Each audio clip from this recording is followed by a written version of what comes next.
What is up, people? And welcome back to the channel. So if you watched my last video, we made the longer drop links for the back to make room for the bigger tank. So what I did after the video is I started measuring out some fuel. So I've got my fuel jugs, my scales, because I wanted to know exactly what litres equals to what position and measurements on the tank. So I want to try and get a hold of how much fuel we are using, so you're not running 10 litres too much.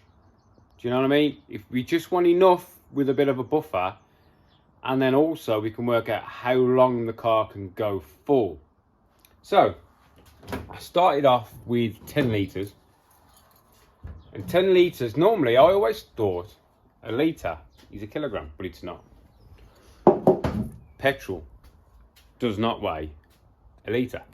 A litre of petrol doesn't weigh a kilogram. It weighs 0.7, some say 7.3, some say 7.8, so I worked it to 7.5. So 750 grams is a litre of fuel. So what I did is I put 10 litres in, and it came to there, which is 60 millimetres from the bottom of my tank. Then I put an extra 5 litres in, which came to there. So that is 5 litres. So from the bottom of my tank to there is 15 litres. So a 30 millimetre increment is 5 litres. Yeah? So this way I can work out how much fuel is in my tank off of a measurement. So we've got, if I know there's 120 millimetres, then I know there's 20 litres in the tank. So this is going to give me a rough guide as to what is in there. And I also know, so that's 15 litres, so that's plenty for qualifying. But then also, after race one, because qualifying, I'm not going to be going flat out all the time, because I'm using qualifying to learn the track, because I've never been there. I'll just do a couple of hot laps. But then after race one, we can see exactly how much fuel we've used. So then for race two, we can be more prepared to see how much fuel we need. Then also, we'll roughly have an idea of how much fuel, because at the minute, we're working on a litre a minute. So we'll have a better understanding of how much the car is using over a distance. Yeah, so that's quite important to know, because I've been asked to do the Burkitt 6-hour race. And the way the Burkitt 6-hour race works is I always saw that type of endurance that my friends run in. They normally run in BMWs and stuff. It was one car, how many drivers? Say 6 drivers, 3 drivers, 2 drivers, whatever. But the Burkitt, you can use different cars apparently. So I've been asked to do the Burkitt in this car. Now I would like to know if I can do 45-minute stint, an hour stint. I am unsure on what this car could actually do. Driving an hour in the car is a piece of piss, because it's a very easy car to drive. But you can't run out of fuel. But you also don't want to pit too early, because if I've got to do 2 hours, my other mate 2 hours, my other mate 2 hours. That's 3 drivers, 2 hours each. If I have to pit 45 minutes into my first stint, and then 45 minutes into my second stint, see what I'm getting at? I'm half hour left. So I've had to gain a pit stop, yeah? Which is never good. You want to do as minimal pit stops as possible. So we need to know how much fuel this car will use. Yeah? So anyway, that's what I did yesterday, just getting my head around the fuel. And also now, because the pumps are empty and the surge tank is empty, once I prime the system, I can then take a measurement and I'll know how much fuel is in the system as well, as in the surge tank. This, I think it's a 1 litre, but we'll see once I've primed, because we'll see how much that goes down. Do the math, you'll know exactly how much fuel is in the system itself. So when I redo the lines, I'll be upping the size of the lines, so the actual lines themselves will hold more fuel as well. Right, so anyway, blah, blah, blah, blah, blah. You've got the gist of that. So today, we're going to check over the front suspension, nut and bolt it all, check out the pads, and I can't make my mind up whether to change the front small sprocket back to this one, right? This is my 14 tooth. On there at the minute is a 15 tooth, 16 tooth, 15, 16. Now this is the one I ran at Brands Hatch when it all went a bit shit, and it ended up being the chain got too slack and was riding over the sprocket. Now with this new chain, it does not stretch as much. It hasn't stretched barely any. So I am thinking this will help my little old engine. Because the problem with this engine is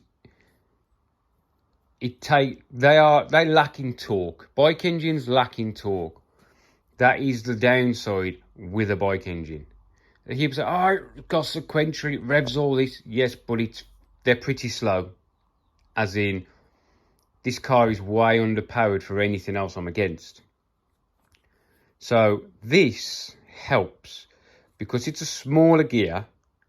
It accelerates quicker, so it pulls through the gear quicker, getting me to a higher speed faster. Because I'm not hitting my top speed, because I can't get there. But this will help. Right, so I'm in two minds.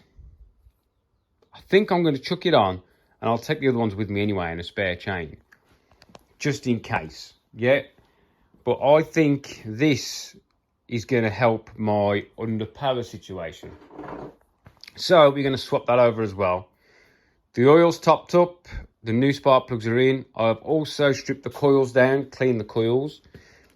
With these coils, they are a real sucker for dirt in there and the Hayabusas. So you pop, hang on, let me pop this boot off. And you can clean the insides. Yeah, so you're getting a nice, good contact. They are a sucker for getting dirt in there. Fucking Jesus. Anyway, so yeah, that's just push back up. Come on. Making me look like a right dick now, ain't ya?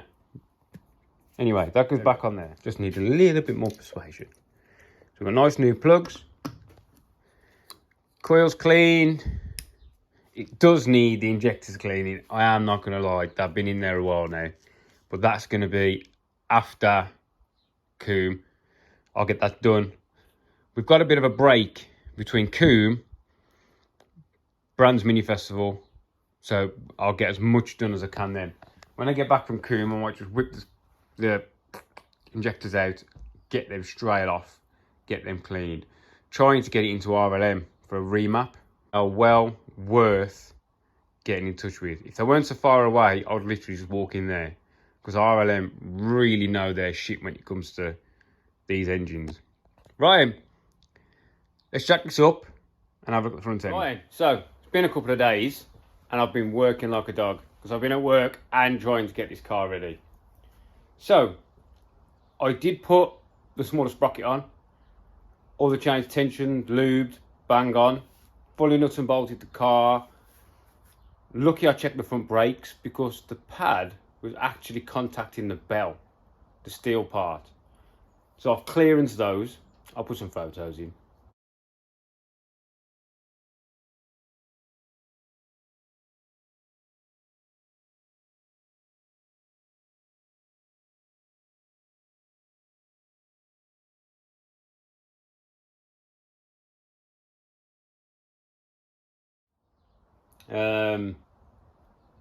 Ducting system. So what we've got is this pipe runs down to a fan, which goes across and up to my screen. So if we get wet, I can see where I'm going. So it was the second rendition because I didn't like how I did the first one. Yeah, but also that pipe, you've got these little knobs, comes off, attaches to here, so it blows onto me if I need it. That pipe comes off, lays across the tunnel to suck hot air from the tunnel. So it sort of demists. I'll put this on for my phone so I can use the race chrono app for my lap times. I've got another GoPro now, so I've got that one there and that one there from wired GoPro remote things. So I've got the buttons and the lights. What else have we done?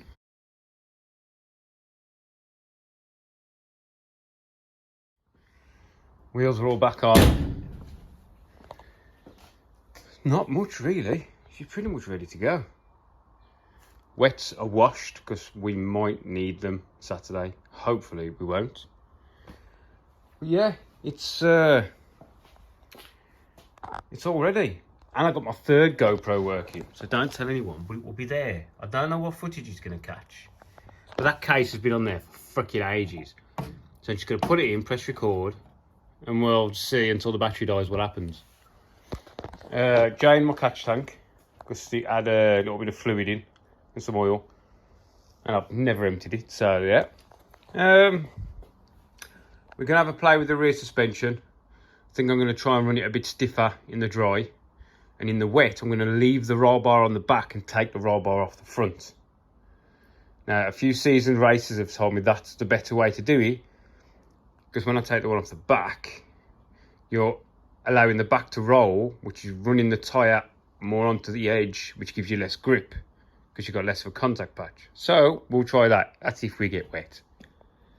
Yeah, that's about it. Mainly the ducting to keep the windscreen anti-fogged and to keep me cool if needed.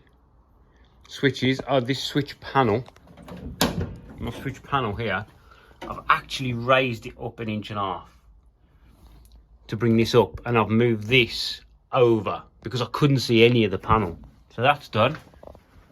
Yeah, well, that's about it. We're going to start packing up, loading up, getting ready for Combe. If you're near Combe this weekend, come down. There's a bunch of us down there and we're going to have some fun, have some beers after the race, obviously. And yeah, so this is just a quick video, and I'll catch you in the next one. Well, you won't.